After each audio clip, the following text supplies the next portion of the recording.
Good morning! It's a wonderful day for birding, and today I'm going to bring you with me to my local patch birding ground here in Italy.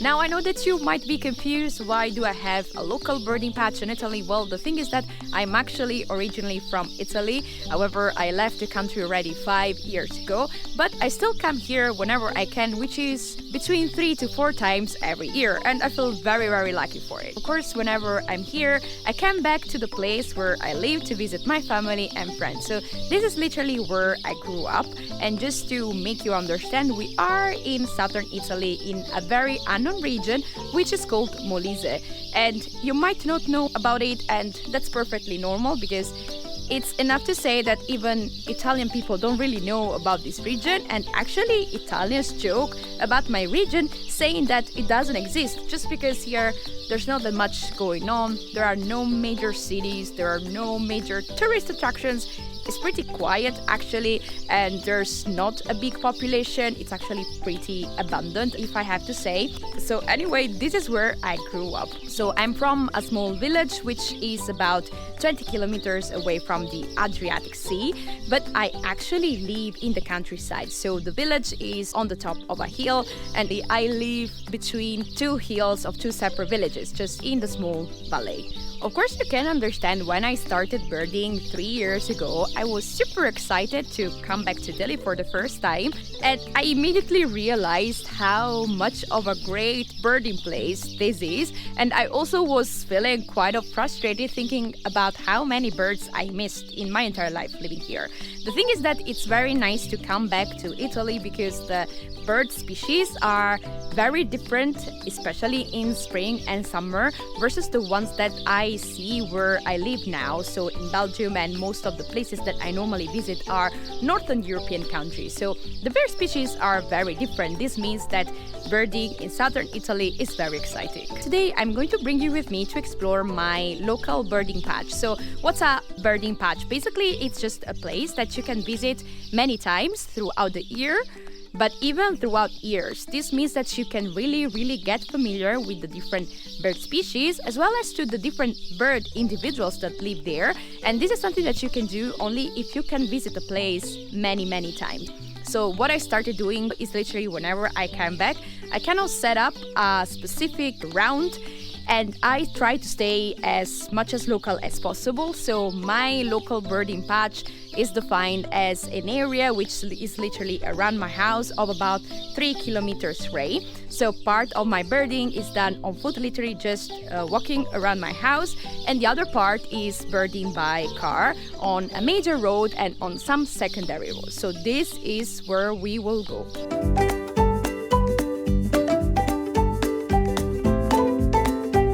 But as I said, the birding round actually starts directly just a few meters from my door, and we start just here with this palm. I'm sure you can hear them already, but these are the calls of a colony that lives on this palm of a mixed population of Italian as well as Spanish sparrows. And you heard me, 5 Italian and Spanish sparrows. You might be familiar with the house sparrow, which is the species of sparrow that is more widely distributed. However, in Italy we don't have the house sparrow except for some marginal areas in the north, but everywhere in Italy we have the Italian sparrow. So all around, that's the sparrow species that you can find in Italy. However, what happened is that very recently, Spanish sparrows started to expand. Traditionally, the Spanish sparrow is present in Italy in the 2 major islands, so Sardinia and Sicily, as well as some smaller populations, of which one is in the northern part of Apulia. So Apulia is the region just south compared to mine. So what's happening in the past few years is that Spanish sparrows are really expanding their range, and apparently they also arrived here. What happened is actually very interesting because I clearly remember that I saw my first Spanish sparrows 2 summers ago, and that was an adult feeding a juvenile on a sunflower field just next to my house. And I remember I was very excited for the sighting because of course it was a lifer for me as well as a new bird species for my local patch. But I couldn't really not believe what happened the summer later. So last summer, this palm has been literally colonized by Spanish sparrows.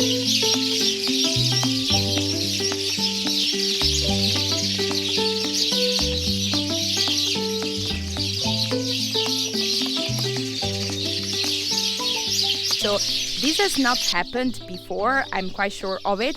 Immediately when I came back to Italy last summer, I could hear that something was off, and it was because it sounded different. And then I took my binoculars and I had a look, and basically this palm was full of Spanish sparrows and only a few Italian sparrows were there. So at this point I have 4 palms where there is a mixed colony of Spanish and Italian sparrows that are all breeding. So it is these 2 and the 3rd one is that one, and I will bring you also to the 4th. So now we are at the beginning of the breeding season, so there's lots of activity ongoing. You can hear them very clearly. So there are already some chicks on the palms because I can hear the baby chirping, but many birds are also still busy building nests because I see them transporting nesting material, as well as many adults are also just busy raising the chicks because I can see them transporting food.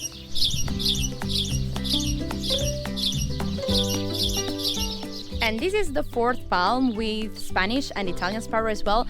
In this palm, less individuals live, and you can already immediately say, but just the different type of noise that's coming from this palm.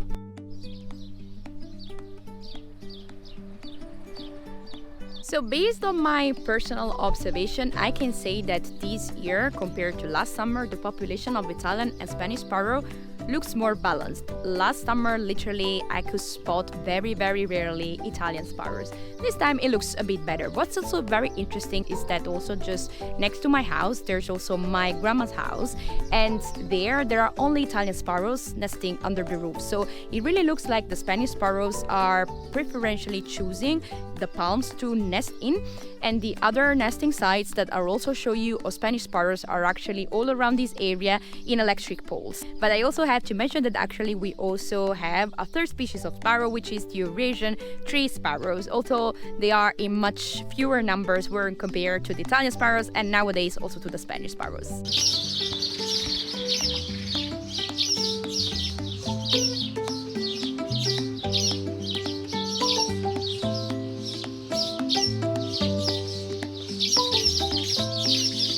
So around my house there are a variety of trees. This is an olive tree and that's laurel bush. And in this laurel bush my nemesis bird lives, which is the Sardinia warbler. It's my enemy because even if it literally is my neighbor and I've seen him so many times, I still don't have a decent photo of them. However, that kind of changed literally yesterday after hearing them calling like crazy for the past few days. I finally managed to get a photo of both Sardinia warblers, so the male and the female, when they were perching just on some tree. They were very far away, but for me that photo is literally a dream coming true. This is actually the first time that I hear and see them during summer, so that's very nice that apparently they are also breeding here this year. Maybe you can see it or maybe not, but there's a kite, a black kite in flight, and it looks like it's eating something. So now I'm just walking around my house. I actually just saw one red kite, so it's very nice. In less than 5 minutes, both the black and the red kites were flying around. So here the red kite is actually a resident bird, so I can observe them throughout the year, and they also breed here. Actually, I have to say that during these past few weeks that I've been in Italy, I'm seeing red kites less than usual, but I'm still able to see them almost daily, and that's very nice because the kites are really wonderful birds. Whereas the black kite is a summer migrant, so it just arrived and it will stay with us for the spring and the summer. So in this field I come to check. Normally we have the common white throats that I reported this year for the first time, as well as the Zitting cisticolas. And I also have this large eucalyptus tree, and there I had last year the first nest of common wood pigeons. I know that it might sound weird, but actually common wood pigeons are only now expanding to Italy, and I can tell you already that 2 years ago I saw them really not that much, and then I've seen them a bit more last year, and this year I already see them almost everywhere. So they're really expanding. And then we also have a pair of resident collar doves that I call Mimi and Coco.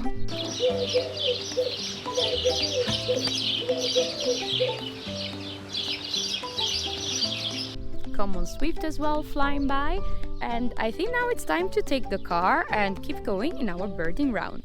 Let's go.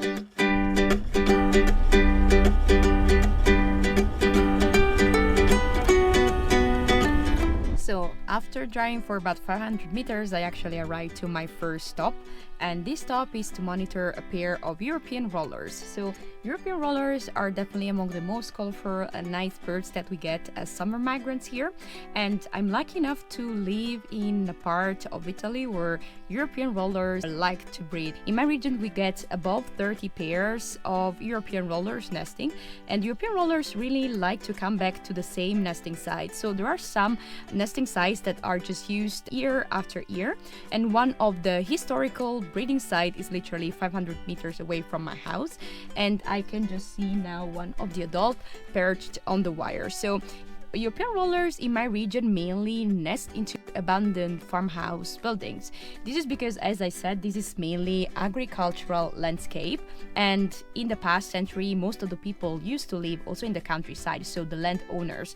But what we saw is, of course, a change in that, and most of the people actually moved away from the countryside to move to the villages or even larger cities, meaning that most of these buildings are currently abandoned. Many of them are already actually collapsing, and farmland buildings are the perfect breeding habitat for European rollers, because of course here there are not many natural cavities that they could nest in. So it's very nice. Last year this site was actually unsuccessful. I think that the pair left because there were some ongoing work just in front of this abandoned farmhouse for a new gas pipeline, but this year the works have finished and the pair is clearly established here. Now we are already, the moment I'm making this video is already 1st of June, so the pair has formed, so we just have to keep our fingers crossed for a successful breeding season. But there, as I mentioned, there are also other breeding pairs around. I think at this point I'm not sure, but we might have between 4 to 5 breeding pairs only in my local patch, so we will see what we find. I have to say the European rollers are extremely skittish birds, so all the photos that I'm showing you here are photos literally taken from my car very far away, because European rollers, even if they get just a slight hint that you're getting close to them, also with the car, they just fly away. They are extremely shy birds in my experience. So I will now keep going into this secondary road that luckily is not used that much. Well, at least of course there are some landowners that use this, but in these days there's not that much work going on, especially because it's been very wet in the past few weeks, which is a bit atypical because normally this part is actually a very dry, this is whole semi-arid habitat. So we will go. So at this moment, one roller is just perched next to that pole, basically. So this is a distance where they don't care. They will just stay there. They unbothered by my presence. So normally I just stay here and watch them, and then they will go to the abandoned farmhouse where they live, which is this one.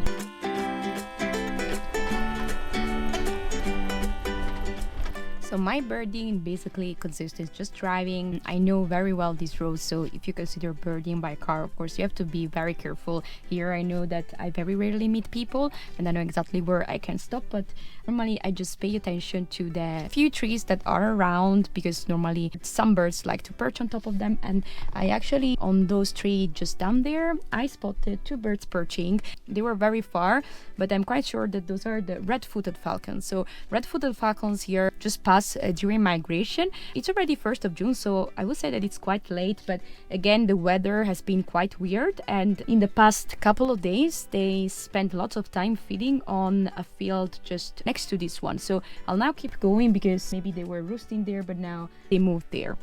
So I'm now in front of the field where I've seen in the past couple of days the red-footed falcons looking for prey, but I can't see them now, so they might have just flew on the other side. So maybe I'll see them again when I come back. Also, I'm not sure if the mic can pick this up, but there's a crested lark calling. So crested lark is also a typical target species for this place, very common here. I see them all the time, either on the ground, even crossing on the street, and they have a very beautiful song. Here you can see an old farmhouse building that was taken down a few years ago, and now a little owl really likes to perch, but on the other side. When I go down the road I always spot this perching there, but I don't think he lives there. I think he lives actually in the farmhouse next to this one.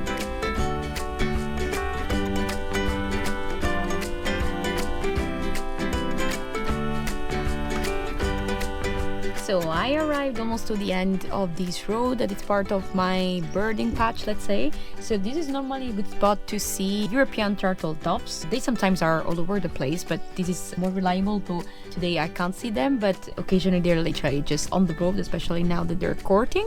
And also from here on those trees just there, yesterday I saw the first golden oriole of the season, a beautiful adult male, and you know they are beautifully yellow. It was very far away, but still nice to see that they're back. Never mind, I'm just hearing the turtle dove now, but it's very far away. I don't think that the mic can pick that up. And now I'm also hearing a common nightingale. So I'm just going back on the same road, and I normally stop to check the top of that tree because last year a wood-thrush shrike really liked to perch on the tree. It was literally every day there, but this year that's not the case. However, there's a corn bunting now calling from there. So corn buntings are very common here. It's another target species that I can see on a daily basis, and they have a very funny call. It's a bit metallic, a bit like keys at times. So I just stopped very quickly because I've seen again the red kite, and it went on a field on the ground, and it looked like there was maybe a bird that was killed there because I can see some feathers. It's just very far away, but it went there to fade. Now it's flying again, and I took this video.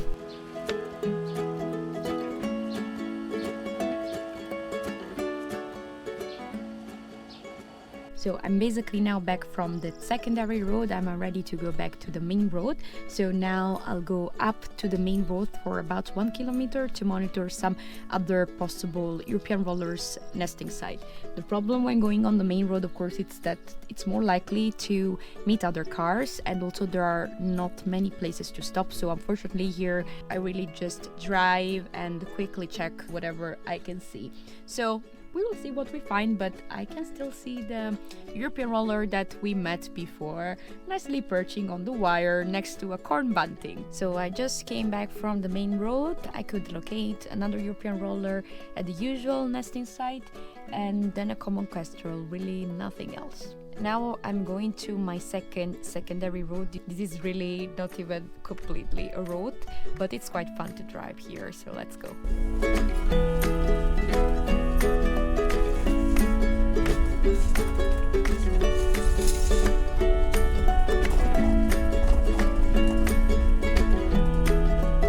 So the reason why I come here is that this road is much more quiet, and I've done very nice observations last year. So there is definitely a wood-thrush shrike also this year. I've seen it already quite a few times, but last year here I also had a family of red-backed shrike. So last year actually I was able to find all the 3 breeding shrike species in this area, so including the lesser grey shrike. But this year I've seen only a few wood-thrush shrikes, so still waiting to find the other 2.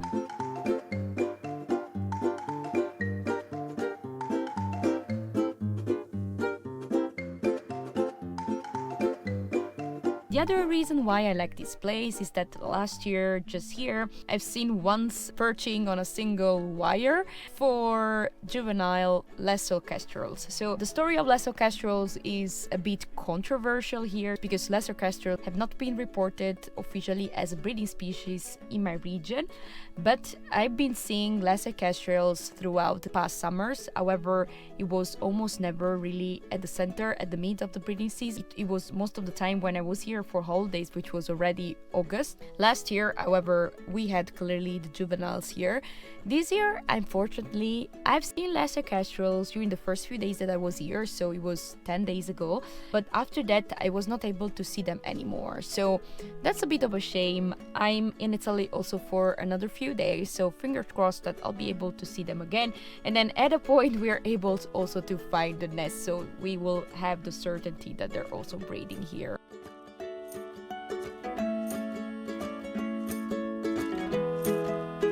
So I think that we're done for today. These were the birds that we've seen or heard during this birding round, as you can see now on the screen. But to cover also the bird species that anyway I was able to see in the past 10 days, it's worth mentioning a first short snake eagle. So last year I've seen them actually many times. This year it was only once, but anyway, nice. I've also seen a European honey buzzard just flying above my house a few days ago, as well as a very recent addition to my life list, as well as to the local patch list, a montagus harrier. There was an immature female that I was able to see for a couple days. Another bird that's actually breeding just in one of the abandoned farmhouse on this road that I didn't see or hear now passing, but they are there, is the common red start. There's also the final part of the road that I will not cover today because I was there yesterday, but there it's very nice because this year I was able to find also there the red-footed falcons, although I suspect it might be the same one that now moved to the field that I showed you before, and as well the European bee-eaters. Because although European bee-eaters are quite common in Italy, actually in my local bird patch they are not that often seen. Actually, I think that this was only the second time that I was able to see them. The previous time it happened 2 summers ago, where a huge group, but that was already at the end of the breeding season, so it was also full of juveniles bee eaters. They just invaded my house and I could hear them from the bathroom, so I just remember that I ran outside and they were all around my house. Basically, it was very nice. But this time, of course, it's the beginning of the breeding season and they were nicely perching, and I just took these photos from the car.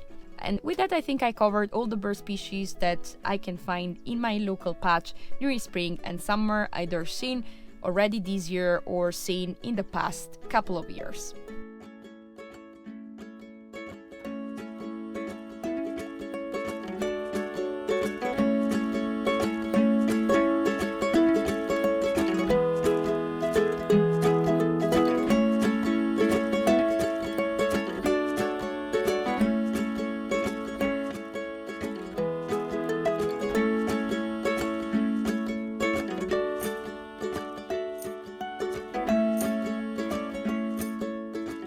So we're back from where we started. I hope that you enjoy this small birding tour in a very unknown part of Italy. Overall, what I would really like to recommend to everyone is to really do local birding. So select a local patch, so a place where you can go over and over again throughout the different seasons and throughout the years, because that's the best way really to know and learn more about the birds and get familiar with your local birds that I think are just more special compared to birds that you can see if you travel somewhere else. I mean, I also love to travel, I do it a lot as well, but I still think that my local birds just have a much more special place into my heart. And if you enjoyed the video, remember to subscribe to the channel, and I'll see you for the next birding and bird photography adventure. Bye!